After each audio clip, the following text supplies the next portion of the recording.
President Biden spoke in Arizona today about the state of democracy in the United States and warned against the impact of, quote, MAGA extremists criticizing Donald Trump.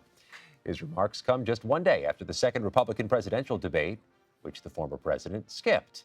CBS News senior White House and political correspondent Ed O'Keefe joins us now. Ed, you watched not just the president speak today, but you watched that debate last night.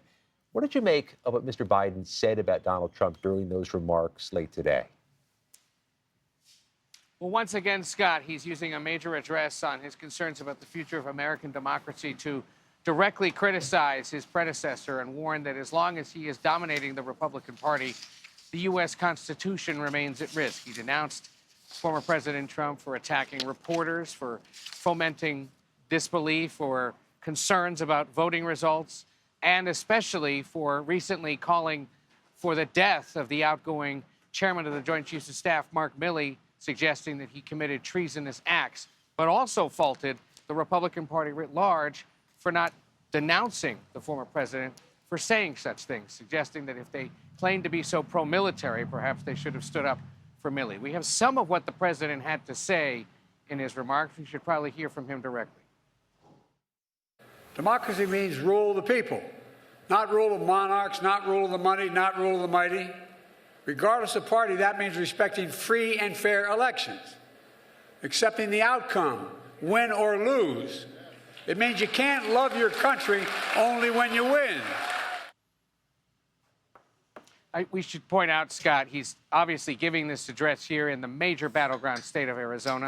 This will be one of the few states up for grabs that will determine who exactly wins the White House next year.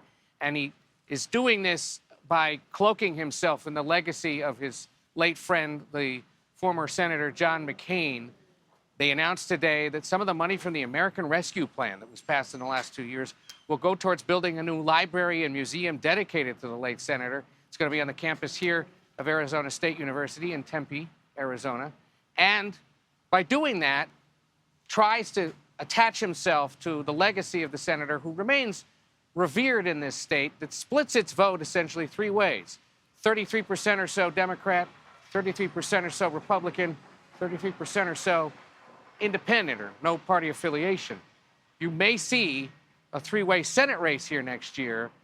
The president, however, wants to make sure that of those three groups, he gets as many of them as possible, and he knows the way traditionally statewide candidates win in this state is by making an appeal across those three spectrums.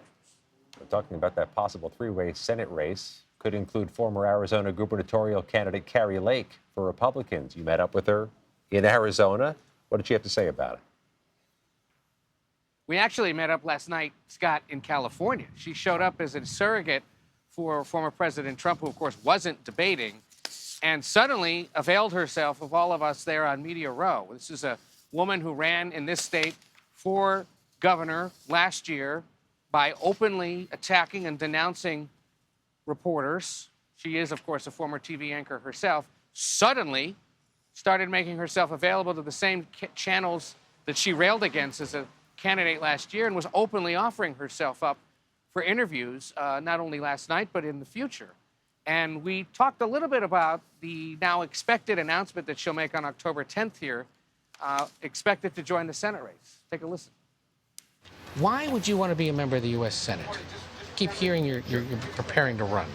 I'm considering it. I'm giving it some very serious thought because we have an opportunity to pick up a Senate seat. And right now we have two Democrats running. One's trying to now call herself an independent, which is laughable. Kirsten Sinema. Considering that she's voted with Joe Biden 95% of the time. And you know, every time Chuck Schumer says jump, she says how high. And so this is not where Arizona is. Does he think you should run for the Senate? I think he would be open to the idea. So Kari Lake expected to join the Senate race next month to take on the incumbent Senator Kirsten Sinema, who hasn't officially announced she's doing so, but is expected to run again, and the Democrat Ruben Gallego, who currently represents part of the Phoenix area. Scott, it's going to be a marquee race next year. Oh, a three-way race has all kinds of potential for wild dynamics. In Arizona, Ed O'Keefe, thank you very much.